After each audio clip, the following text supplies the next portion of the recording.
2006년도에 서울에서 입시학원, 아주 소문난 입시학원의 강사였던, 원장이었던 곽희문이라는 분이 있습니다. 이분은 명문대 출신으로 그야말로 일타 강사, 강의를 너무 잘해서 소문이 났습니다. 돈도 많이 벌었습니다.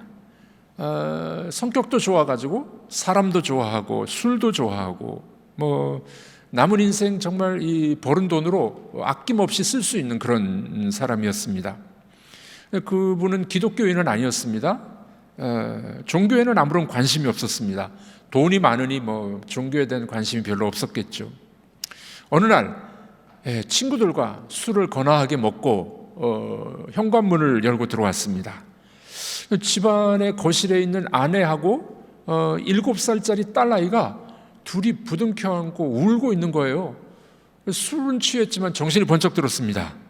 깜짝 놀라서 왜 우냐고 사연을 들어보니까 텔레비전 프로그램에서 아프리카 케냐의 고로고초 마을, 이 고로고초는 이 케냐 말로 쓰레기촌 이런 뜻이랍니다. 쓰레기 동네. 그 고로고초에 사는 한 소녀의 어렵고 힘든 이야기가 방영이 된 거예요. 학교도 못 가고 쓰레기 더미에서 쓰레기 주워가면서.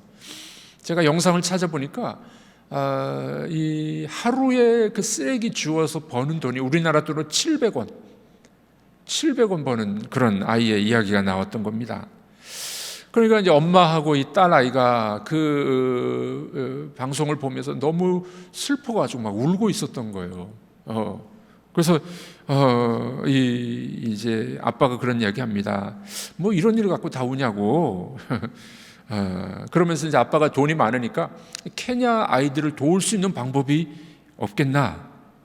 딸에게 이야기하면 아빠가 찾아볼게. 돈을 보내주면 되지 뭐 걱정이냐. 네. 그 다음날 이제 아빠가 인터넷 검색을 해보니까 그 아프리카 아이들에게 돈을 보낼 수 있는 방법이 NGO 단체 그쪽으로 후원하면 되겠다 싶었습니다. 그래서 이제 NGO를 통해서 후원금을 보냈습니다. 거기까지는 좋았는데 그 다음에 이 딸아이가 학교에 가가지고 애들한테 조그마한 저금통을 나눠주기 시작했어요. 이 딸아이가 마음이 참 대단했죠. 그 100원 돕기 운동, 그 저금통에 100원짜리 넣어가지고 그걸 보내자고 운동을 한 겁니다. 이 딸아이가. 그러니 엄마 아빠가 참 기특했겠죠. 이 딸아이 7살짜리가 1학년짜리가 그러니 엄마 아빠가 발벗고 나섭니다. 그 자기가 사는 익산이 아니라 일산 호수공원에 나가서 이 띠를 하고 100원 돕기 운동을 한 거예요. 캠페인을 한 겁니다. 그 마음이 참 따뜻했겠죠. 자, 이 이야기를 들은 NGO 단체에서 이 공영방송에 연락을 한 겁니다. 방송국에서 나와서 취재를 한 거예요. 왜 그렇게 하는지 이런 이야기를 다 한 겁니다. 공영방송의 9시 뉴스에도 나온 거죠. 네. 자, 여기까지 참 좋았는데 그 다음에 이 아빠였던 곽희문 씨가 이 NGO 단체를 통해 돈만 보내는 것으로 부족하다 생각이 듭니다. 그래서 케냐로 가자라고 결정을 내립니다. 그 잘 나가던 입시학원도 정리했습니다. 그리고 이제 아프리카에 가서 도울 수 있는 방법이 뭔가 봤더니 NGO 단체의 일원으로 나가든지 아니면은 기독교 선교 전문 단체, 선교 기관을 통해 선교사로 파송되는 이 두 가지 방법을 발견하게 되죠. 그런데 이분은 이제 교회를 다니지 않은 비기독교인이었죠. 네. 이제 마음속에 아마 교회를 통해서 선교사로 나가면 좋겠다는 마음이 들었대요. 누구 전도도 안 했는데 자의로 교회를 나간 겁니다. 자발적으로 교회를 나갔어요. 갔는데 목사님 설교가 귀에 들어옵니까?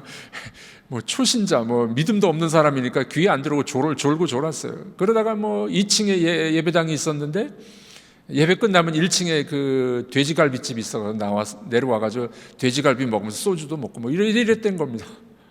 근데 어떤 이제 아는 제 집사님을 만나게 됩니다. 이 집사님이 하나님이 보내준 천사와 같은 분이었어요. 자기 교회에 중보 기도팀이 있는데 와서 기도를 좀 배우라고. 케냐에 가려면은, 선교사로 가려면은 기도를 배워야 된다.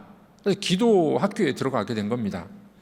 근데 중보 기도 학교에 들어가는데 그냥 들어가는 게 아니라 인터뷰를 했어요. 입학 상담을 한 겁니다. 그 담당하는 이제 교역자가 면접을 하면서 교회 다닌 지 3개월밖에 안 되는 이분에게 이제 중보 기도 학교에 들어오려면은 기도를 해야 되는데 당신이 한번 기도해 보시오. 아이, 큰일 났네. 3개월밖에 안 된 사람이 기도를 할 줄 알아야죠. 네, 그 식은땀이 흘렀답니다. 난생 처음 자기 입으로 기도를 했어요. 이렇게 기도했습니다.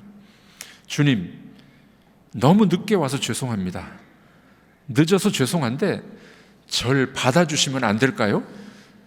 잘못 살아서 안 받아주셔도 할 말은 없지만 받아주시면 이제 안 떠나가겠습니다. 와, 정말 솔직한 기도, 그런 기도를 한 겁니다. 근데 그 기도를 하면서 갑자기 이제 성령이 임하신 거예요.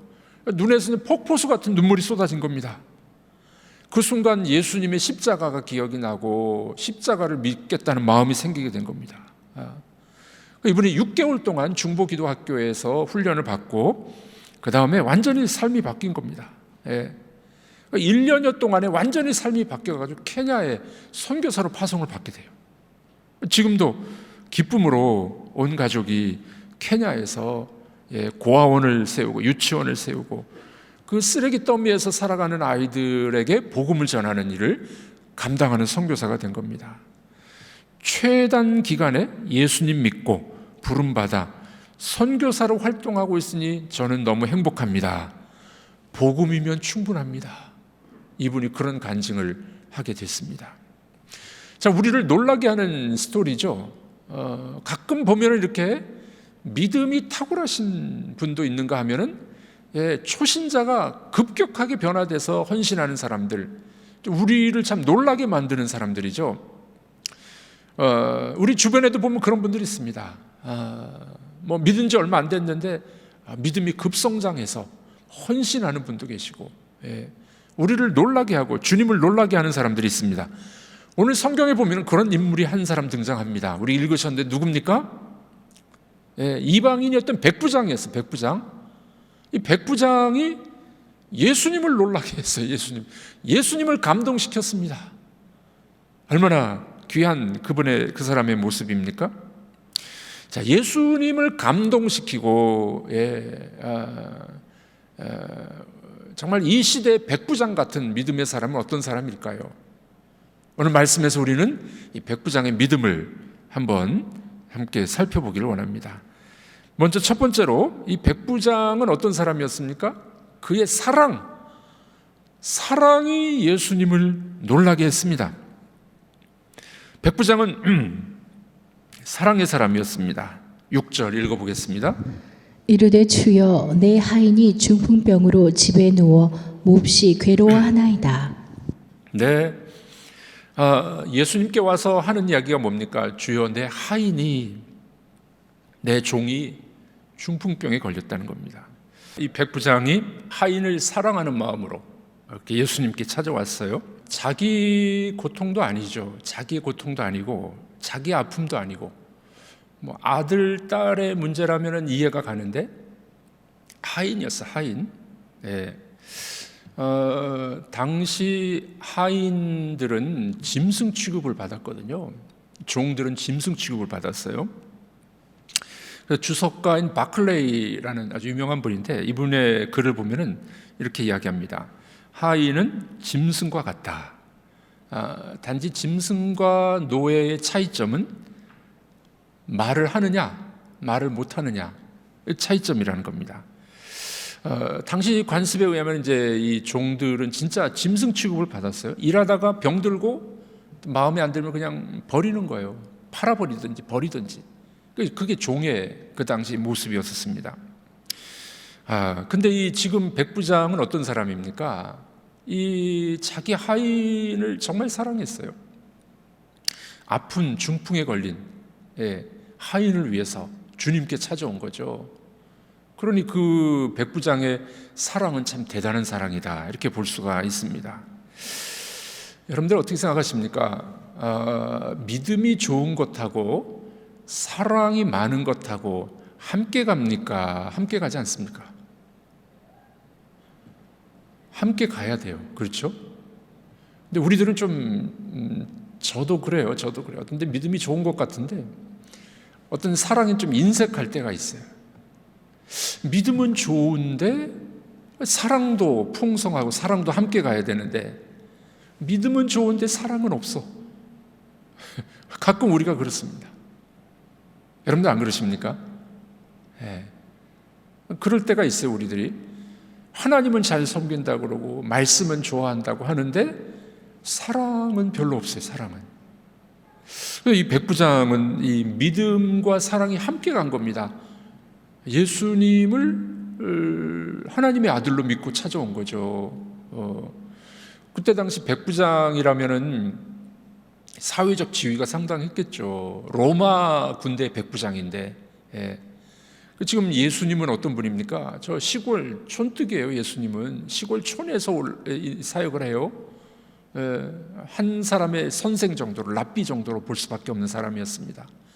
그런데 그 주님을 정말 믿는 마음으로 그에게 나와서 자기 죽어가는 중풍병자였던 종을 위하여 요청하고 있습니다. 그러니 사랑이 참 충만한 사람이죠. 믿음과 사랑이 함께 가야 됩니다. 자, 우리 한번 따라해 보겠습니다. 믿음과 사랑이 함께 가야 됩니다. 여러분 함께 가십니까? 네, 함께 가야 됩니다. 근데 우리는 잘 몰라요. 내가 내 믿음만큼 사랑이 풍성한가? 자기 자신 잘 몰라요. 누가 아느냐? 다른 사람이 평가, 다른 사람이 보면 알아요. 여러분 참 물어보십시오. 친구들에게, 옆에 있는 사람들에게, 동료들에게 내가 사랑의 사람 같아요? 한번 물어보십시오. 아마도 대답을 잘 못 해줄 거예요. 체면 때문에. 내가 정말 사랑의 사람인가? 믿음과 사랑은 함께 가야 됩니다. 아주 중요한 내용이에요. 아주 중요한. 이 백부장은 믿음이 훌륭했습니다. 동시에 사랑의 사람이에요. 사랑의 사람. 노예 종, 동물과 같은 그 노예 종의 아픔을 자기 아픔으로 느끼고 주님께 찾아온 거예요. 얼마나 사랑의 모습입니까? 우리 이 시대는 사랑이 부족해서 모두 안타까워하죠. 우리 찬송가 503장 한번 펼쳐보시죠. 503장. 세상 모두 사랑 없어 냉랭함을 아느냐.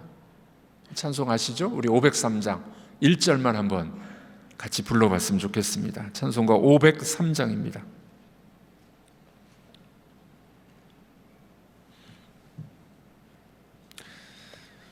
네, 반주가 가능하면 해주시기 바랍니다. 503장.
이 세상에는 사랑이 많지 않아요. 심지어는 교회 안에도 신앙생활을 오래 해도 사랑이 그렇게 많지 않은 우리의 모습을 보게 됩니다. 여러분들, 우리의 믿음이 사랑으로 나타나시기를 주님의 이름으로 축복합니다. 네. 그래서 사랑의 사람이 돼야 돼요. 사랑의 사람. 연세 들어갈수록, 시간이 지나갈수록 사랑의 사람, 사랑의 사람. 이 백부장은 그런 이 주님에 대한 믿음과 동시에 사랑의 사람이었습니다. 주님이 그 모습을 보고 감동하셨죠. 감동. 우리가 주님을 감동시킬 수 있는 방법, 주님의 사랑을 배워서 사랑을 실천하는 거예요. 실천. 예. 여러분, 미운 사람 한 명도 없으시죠? 예. 여러분들이 갈수록 사랑의 사람들이 되시기를 주님의 이름으로 축복합니다. 자, 두 번째로 이 백부장이 주님을 감동시킨 그것이 뭘까요? 지혜입니다. 지혜. 백부장에 지혜가 있었어요? 로마의 장교면은 또 이 지방의 이 백부장 정도면은요, 그 지방의 사령관이에요. 사령관. 무명의 랍비인 예수님께 나오게 됩니다. 더구나 이 백부장은 누굽니까? 유태인이 아니에요. 이방인이었습니다. 이방인. 여러분들, 주님께 나왔다 하는 것 자체가 지혜라고 저는 봅니다. 세상의 지혜는 뭡니까? 공부 잘하고 또는 이렇게 사리 판단을 잘하고 지혜롭고 그런 지혜도 있어요. 그런데 성경에서 말하는 지혜는 뭡니까? 성경에서 말하는 지혜는 지식의 근본이신 하나님을 아는 것이 지식입니다. 그렇죠? 자, 여러분들의 학력과 상관없어요. 지위 고하와 상관없이 지혜로운 사람은 누구라고요? 하나님을 찾는 사람, 하나님을 아는 사람, 지혜로운 사람. 성경이 그렇게 말씀합니다. 그럼 여쭤보겠습니다. 여러분, 지혜로운 사람이십니까? 지혜로운 사람이십니까? 하나님을 알고 하나님께 나오는 사람은 지혜자예요. 지혜자. 그러니 우리에게 참 소망이 있죠. 소망이 있어요. 우리의 학력과 상관없어요. 우리 어떤 세상적인 어떤 레벨과 상관없어요. 하나님께 나오고 하나님을 아는 사람은 지혜로운 사람이에요. 이 백부장이 예수님을 하나님으로 믿고 나온 거죠. 고칠 능력이 있는 창조주임을 믿고 나온 겁니다. 그러니 이 백부장은 참 지혜로운 사람입니다. 지혜로운 사람이에요. 네, 여러분들, 우리 인생에 문제가 있을 때 우리의 문제를 그분에게 가지고 나가는 겁니다. 주님께 가지고 나가는 사람이 지혜로운 사람이에요. 내가 끌어안고 내가 처리하려는 것이 아니라 주님께 그 문제를 가지고 나가는 사람. 오늘 이 밤에 금요 심야기도에 나온 여러분들이 지혜로운 사람들이에요. 하나님 앞에 갖고 나오는 사람이 지혜자입니다. 시편 73편에 그런 말씀이 있죠. 무릇 주를 멀리하는 자는 망하리니 음녀같이 주를 떠난 자를 주께서 다 멸하셨나이다. 하나님께 가까이함이 내게 복이다. 따라해 보겠습니다. 하나님을 가까이하는 것이 복입니다. 하나님을 가까이하는 것이 복이요 하나님께 나오는 것이 지혜입니다. 그러니 이 백부장은 예수님을 주님으로 믿고 나온 거예요. 그러니 참 지혜로운 사람 아니겠습니까? 여러분, 우리들도 여러분들의 이 어려운 일들, 문제거리들을 들고 주님 앞에 나와 기도하시기를 바랍니다. 부르짖기를 바랍니다. 네. 우리 살다 보면 나는 이제 백도 없고 배경도 없고 그런 분들이 많이 있더라고요. 근데 우리에게는 든든한 백이 있습니다. 백이 뭐예요? 백. 핸드백입니까? 백그라운드. 우리에겐 든든한 백그라운드가 있어요. 하나님이 우리의 백그라운드가 되실 줄로 믿습니다. 그분은 우리의 후원자요. 네. 우리의 기도를 들어주시는 분이 되십니다. 제가 2001년도에 이제 공부를 끝내고 귀국하면서 부산으로 갔어요. 2001년 1월에 갔는데 부산에 아는 사람이 한 명도 뭐 후배 목사님이 있긴 있었지만 아는 사람이 없었어요. 모르는 곳에 갔죠. 부산도 처음이었습니다. 그 뭐 가니까 다 경상도 사투리만 해가지고 너무 시끄럽더라고. 처음에 이분들이 싸우는 건지. 교육자실에서 여전사님들이 많았는데 여전사님들이 막 싸우더라고요, 저쪽에서. 제가 왜 싸우냐고, 교회에서 싸우면 안 된다고 가봤더니만 저희 싸우는 거 아닌데요. 보통 말하는 게 그렇더라고요. 아는 사람이 없지만 저는 어떤 믿음을 갖고 갔나, 주님이 함께 계시고 주님과 동행하면 어디든지 가서 사역할 수 있다, 그런 마음을 갖고 갔었습니다. 주님이 백그라운드가 되니까 두렵지 않고 사역을 감당할 수 있었습니다. 여러분들, 우리가 모르는 곳에 갈 수도 있고 어려운 환경에 처할 수도 있습니다. 그러나 우리의 백그라운드 대신 주님을 찾고 그분께 나아가는 것, 그게 지혜입니다. 여러분들은 지혜자이십니까? 네. 이 백부장은 그 주님께 나왔던 것이 지혜예요. 주님께 나온 것이 지혜였습니다. 세 번째로, 이 백부장의 어떤 모습이 주님을 감동케 했을까요? 주님이 감동했어요, 이 백부장의 모습을 보고. 세 번째 모습은 겸손입니다. 겸손. 백부장이라면 적어도 그 지역의 주둔군, 그 지역의 사령관입니다. 집도 뭐 좋았겠죠. 그런데 주님 앞에 나와서 무릎 꿇고 간청하는 그의 모습, 그의 간구하는 모습을 보니 아마도 무릎을 꿇지 않았나 싶습니다. 제 하인의 병을 돌봐주십시오. 네, 이게 뭡니까? 그의 겸손이에요. 겸손. 그 겸손의 주님은 감동하시게 됩니다. 뭐라고 말하나요? 저희 집에 오시는 걸 제가 감당하지 못합니다. 주님이 저희 집까지 오는 거 감당 못하시니 말씀만 하십시오, 이러잖아요. 7절과 8절입니다. 읽어보겠습니다. 이르시되 내가 가서 고쳐주리라. 백부장이 대답하여 이르되 주여, 내 집에 들어오심을 나는 감당하지 못하겠사오니 다만 말씀으로만 하옵소서. 그러면 내 하인이 낫겠사옵나이다. 네, 나는 주님이 우리 집에 들어오는 거 감당 못합니다. 그러니 말씀만 하옵소서. 대단한 믿음에다가 뭡니까? 겸손. 여러분, 이방인이었지만 참 믿음의 귀한 모델을, 모범을 보이지 않습니까? 주님 오시는 거 감당 못합니다. 왜 사용했을까요? 집이 허술해서? 아니죠. 백부장 정도면 집이 좋았을 겁니다. 우리 집 오시는 거 제가 감당 못합니다. 그 말이 뭡니까? 영적으로 나약하고 누추하고 저희 집 영적으로 아직 어린아이와 같습니다. 그런 뜻 아닐까요?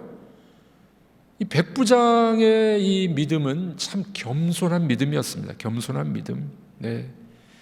주님이 우리 집에 오실 필요가 없습니다. 말씀만 하옵소서, 말씀만 하옵소서.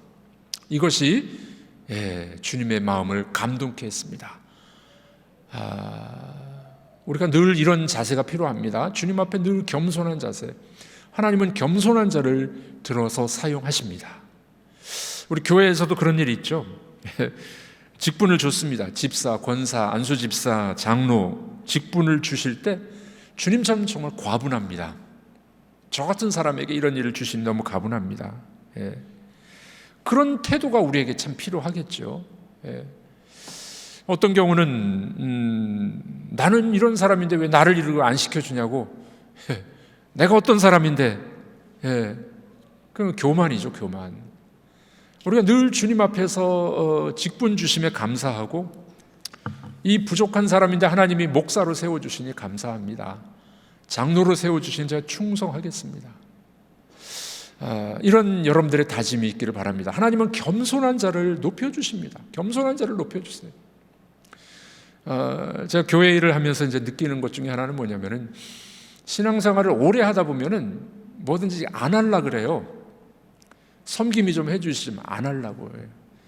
또 뭐 부장을 좀 맡아주십시오, 위원장 맡아주십시오, 안 하려 그래요. 왜 그럴까 제가 생각을 해보니까 우리의 믿음이 너무 현실적인 거예요. 믿음으로 행하는 게 아니라 현실적인 거야. 시간이 없다.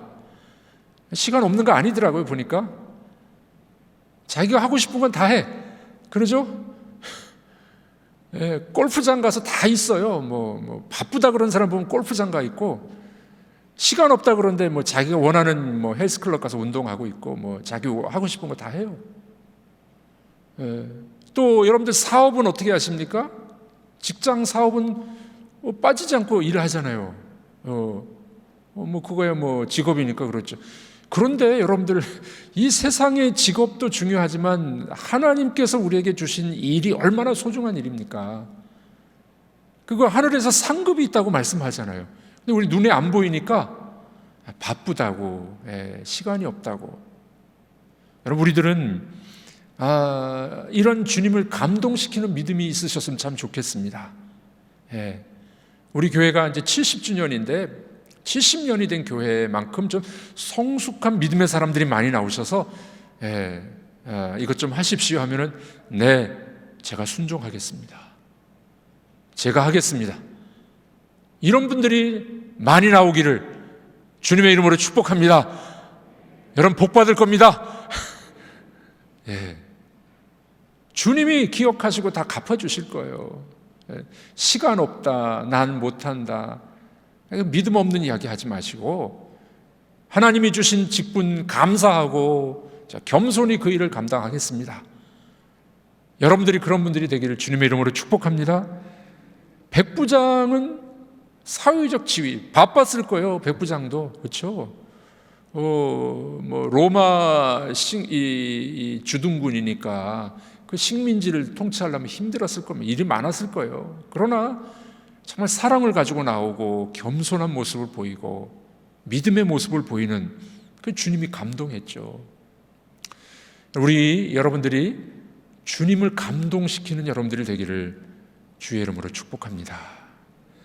10절에 예수님이 이렇게 그래서 말씀하셨어요. 10절 읽어보겠습니다.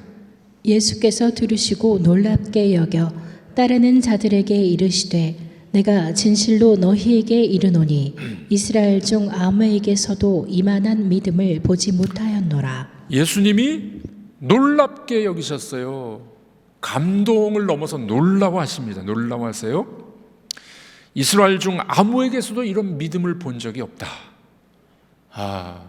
백부장의 믿음, 그의 사랑, 그의 지혜, 겸손함, 그거 보시고 예수님이 칭찬하셨습니다. 오늘 이 밤에 나오신 여러분들이 그런 분들이 되기를 주의 이름으로 축복합니다. 주님, 제가 겸손히 주의 일을 감당하겠습니다. 사랑이 충만한, 믿음만큼 사랑이 충만한 사람 되겠습니다. 주님을 찾아서 지혜로운 자가 되겠습니다. 그렇게 기도하고 다짐하는 여러분들이 되기를 우리 주님의 이름으로 축복합니다.